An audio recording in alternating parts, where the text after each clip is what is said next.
instinct. So what do we need? Now we need training. We need training in whatever we do. And it's better to invest in training than anything else. That much I can tell you.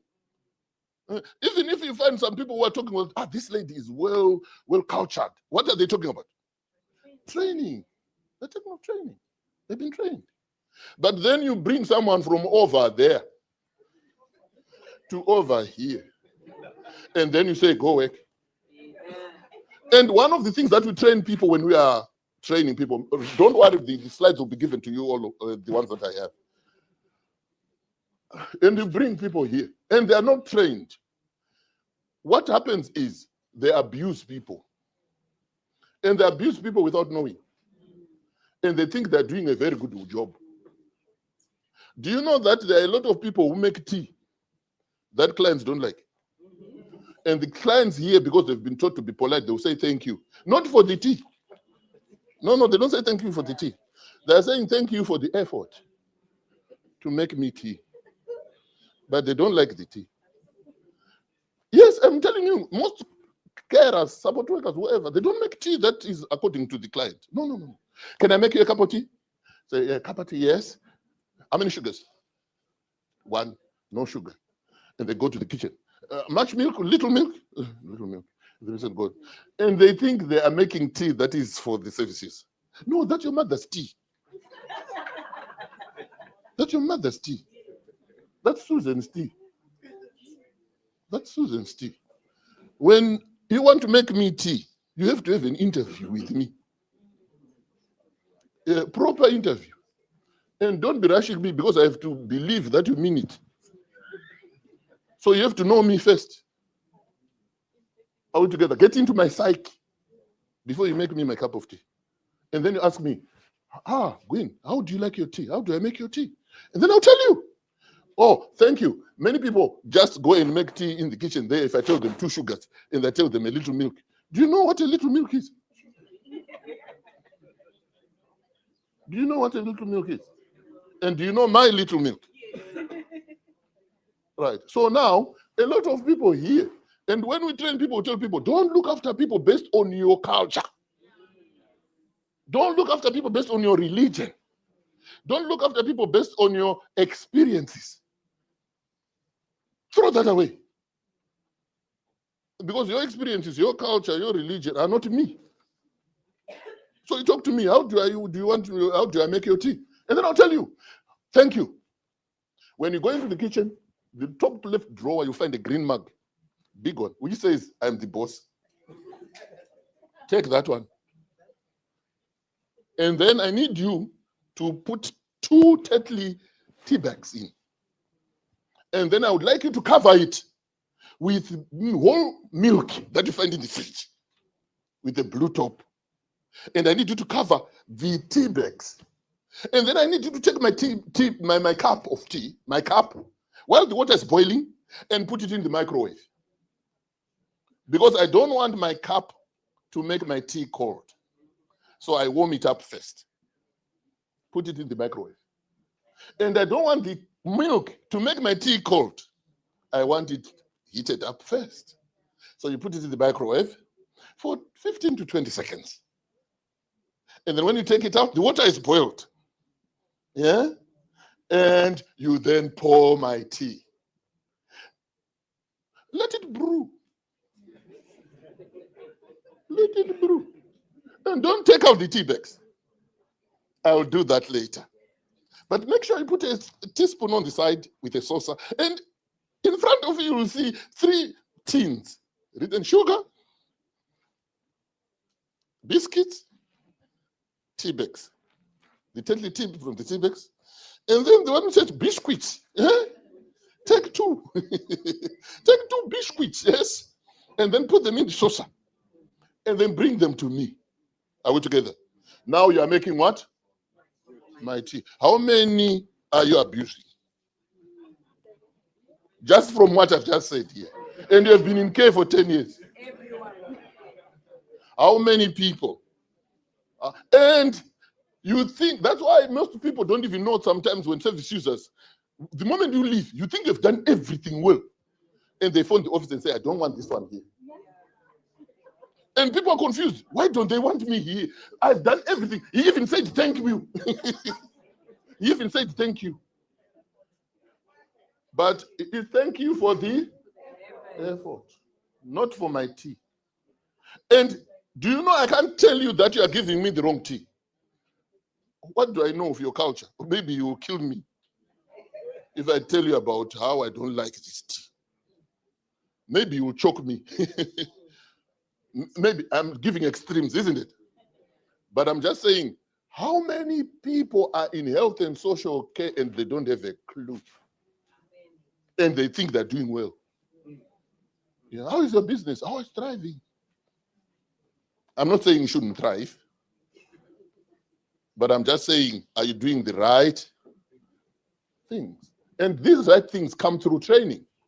One time when we were training some people, one of the directors came to us and came to me, I said, Gwyn, please make sure you train them that when they go to service users' houses, they don't use people's microwaves with their food. Pepper soup. Mufushwa. You know mufushwa? Dried, some things of things dried. And when you heat it up, it makes the whole house to smell. But to me, it's yummy. Remember the taste. Remember the feelings. It's yummy, this thing. But it's blocking the whole house. And some of these smells will take 3 days to leave my house. And I'm talking of food alone. And I'm not saying your food is bad. No. It's wonderful to you. Leave me alone. It's wonderful to you. Leave me alone. And then some people have the audacity to open their bowels in service users' houses. The fermented food that we have been eating, the sadza, the pepper, you see what I'm trying to say? And that smell lingers. And this director said to me, one of their carers was followed by a lady with dementia with a spray to the car. And she was not mincing a word to come here and do this in my house. And she was furious. And these are things that are happening for real. But without training, you do not, what should I say? You do not deal with these things. But when you have open training and people are giving you feedback and you are tailoring the training to people. Now, okay, I'll just quickly go over this so that we know. Is it going? Oh, okay, please do. Just quickly so that, okay. Okay, go on, moving on. So let's move on. Right, okay, so you need to develop core clinical skills, patient safety, caregiving techniques through training. Are we together? Go on, please. Right, cultural competence and diversity awareness. This is key. Right, because what happens is most of us don't realize that we are being immersed in a different culture. And this culture, it may seem like it's simple because we've been speaking English. The English is not the culture. It's the language we were speaking. But the culture is totally what? Different. For example, one person told me in one of the trainings that they said to me, one time I was so furious with another lady. She was a blonde white lady. She came to me and said, okie dokie. And he was so angry. And I said, why were you angry? Because she said to me, okay, donkey. And he was shaking. He was furious, shaking. Because this lady came to him when he was doing something and said, okay, donkey. And then he processed it. Looked back for his tail. Okay, donkey. But this lady did not understand why this gentleman was so angry. And we take this for granted, don't we? And yet through training, we can even sometimes demystify a lot of things that we take for granted. Yes, even the issue of making tea. Did you know that we can even have sessions of how to make a sandwich? You don't need a trainer with the CIPD accreditation. Even YouTube, how to make a scrambled egg, how to make this, how to make what? That. You can do it. Right? This cultural competence and diversity awareness is crucial. Right? How many of you have ever noticed that when you go into any English house here in England, but when by the door there is a coat hanger? Have you ever noticed that? Did you know that the coat hanger is not in the bedroom? It's by the door. Why is it by the door? You are not expected to keep your coat on beyond that point. Did you know that it's rude to put your coat inside someone's house? How many of you know that? Yeah? Or is someone saying not really? And how long have you been here, myself? I don't want to embarrass you, but I just want to show you. How long? Since 2010. 2010. You see, he's been here for 15 years.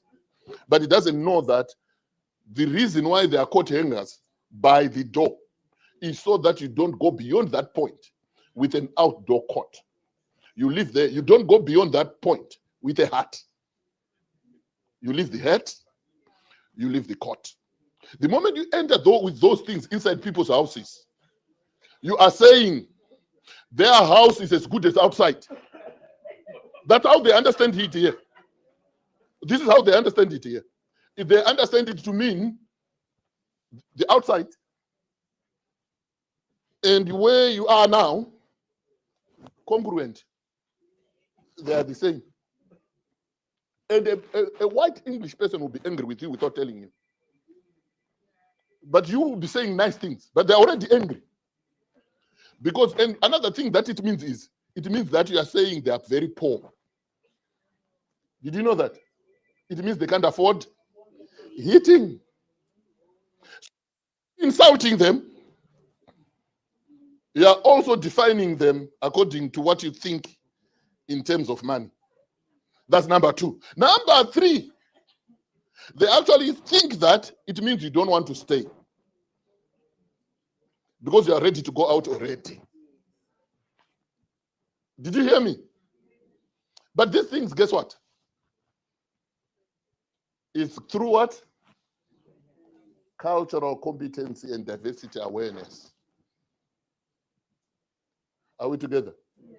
And these are important things. No matter what your job is in this country, you have to learn these things.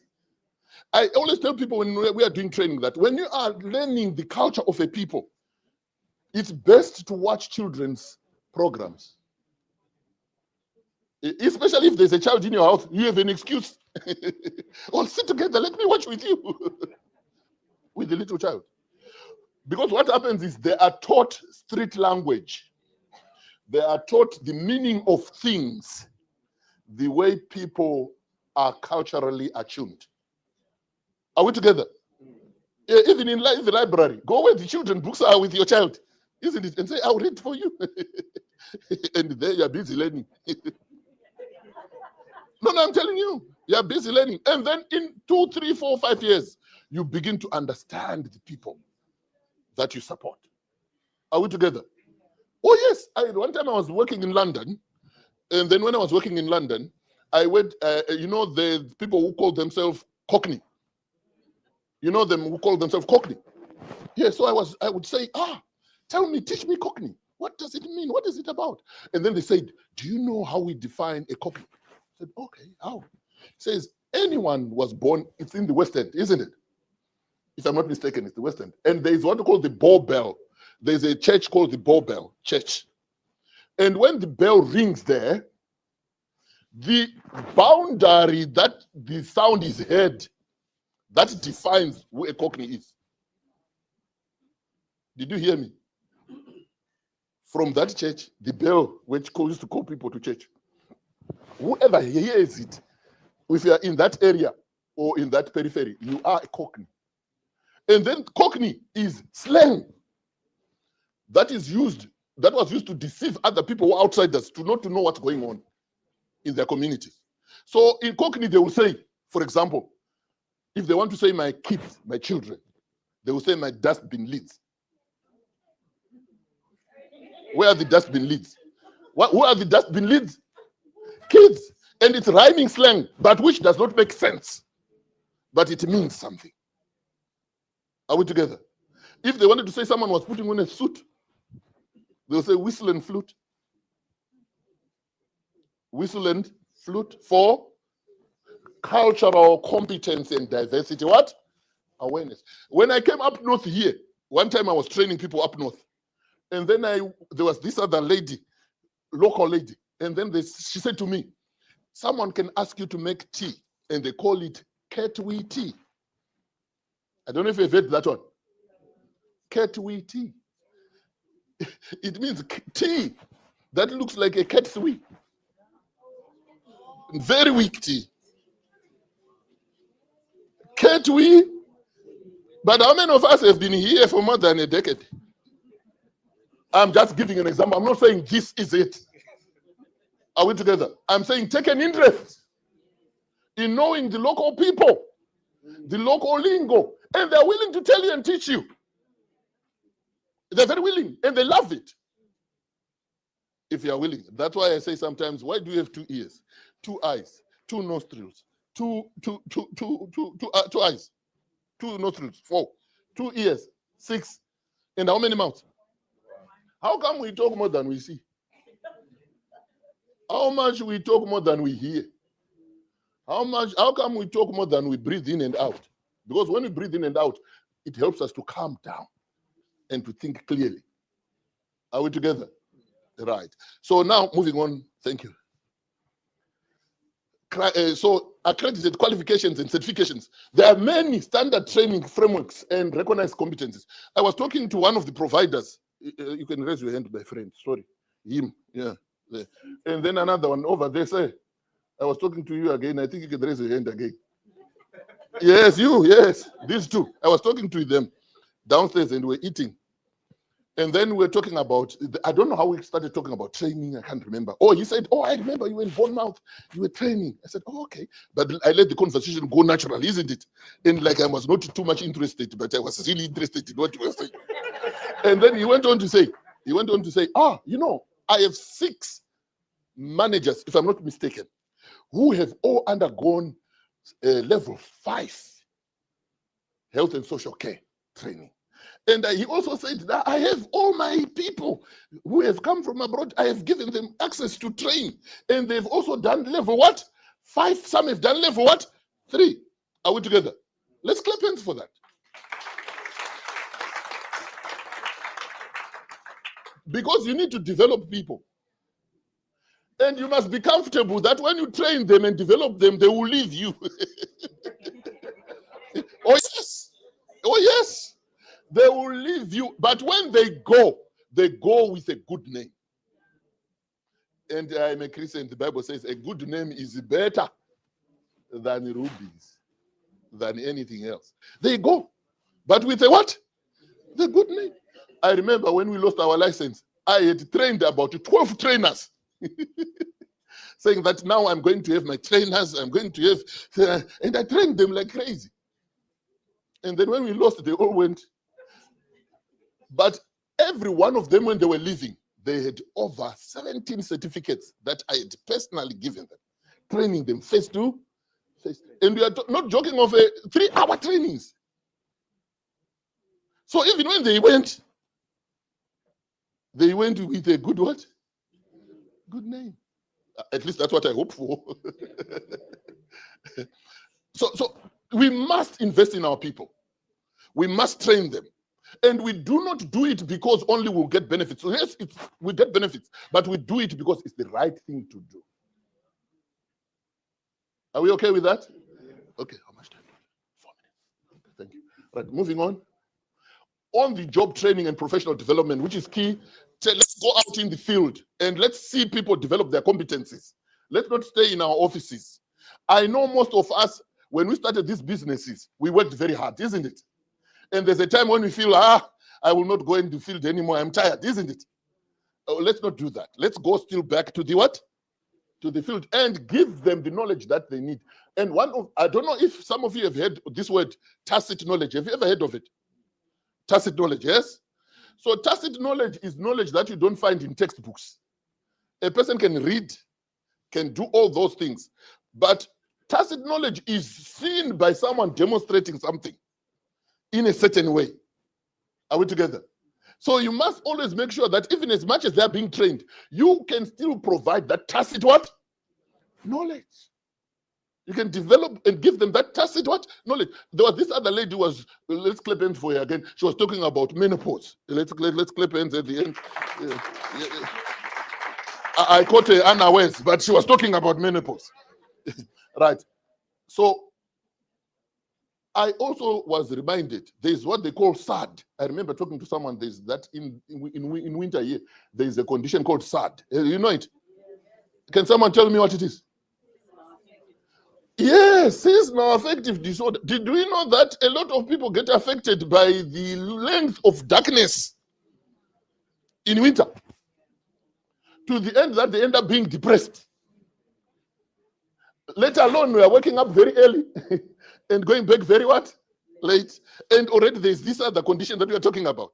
So we must make the workplace a better place through training, through talking to people, getting feedback, showing that you care. Are we together?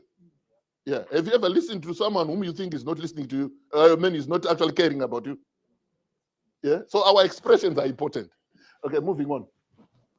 Use of technology and e-learning platforms. I think you saw someone saying, scan here. That lady was there. Did you see it? I saw that. I said, oh, I'm coming to train here. This lady is just presenting for 2 minutes and already she's captured 50% of people's names. Use of what?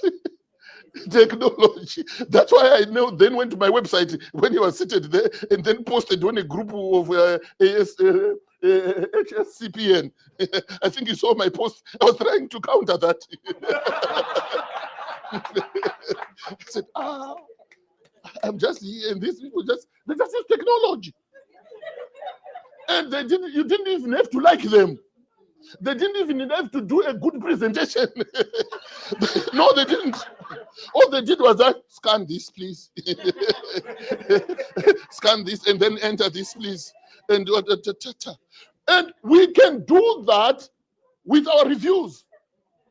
We can have reviews done, sorted, and then go to the client, scan this, please, on your phone. And they do the review straight away. And go straight to your Google review. And then you can do that on one day to say, this week, people, we are going to get reviews from our clients. And you do that through training. Use of what? Technology. Moving on. Enhancing staff expertise for higher quality. For higher quality. Okay. I will not go much further. But what I would like you to take home today is that we are creatures that can only do well when we are shaped and reshaped. And we actually learn better as we grow older. They tell us lies that children learn faster than older people. It's not true. It's scientifically not true. It's psychologically not true as well. Because we are experienced learners already.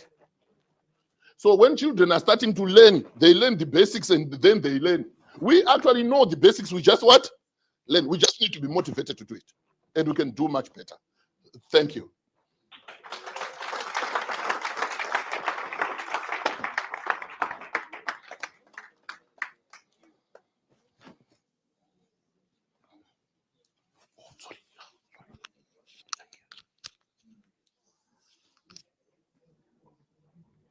What did I tell you about Mr. Gwyn? What did I tell you? So just out of curiosity, while he was speaking, I Googled, how do you make a cup of tea? I discovered Yorkshire tea, PG tea, Tetley tea, they all have how to make a proper brew, they call it. I have to say, I'm one of those people that when most people ask me, can I make you a cup of tea? I say no. And I will be honest, I grew up knowing that, you have to leave the tea bags in, you have to make them simmer first, and then you add your milk, you have to cook the tea again before you drink it. So many people, tea is properly, it's an art form, they call it an art form. So I'm one of those people that if you ask me for a cup of tea, it's either I'm very comfortable with you for me to tell you exactly how I want it, or you know how to make it if I say yes. Otherwise, my default answer is no. But just hearing him talk, I realized that out of all my services, that I'm actually abusing all of them. Because I just make tea. Oh, you like a cup of tea? Yes. Then that's it. So yes, thank you for calling me out on that, because come Monday, I am going to change my ways. Yes. And speaking of just a funny story, just to add to the cultural awareness that he was talking about. Some of my staff come from Nigeria,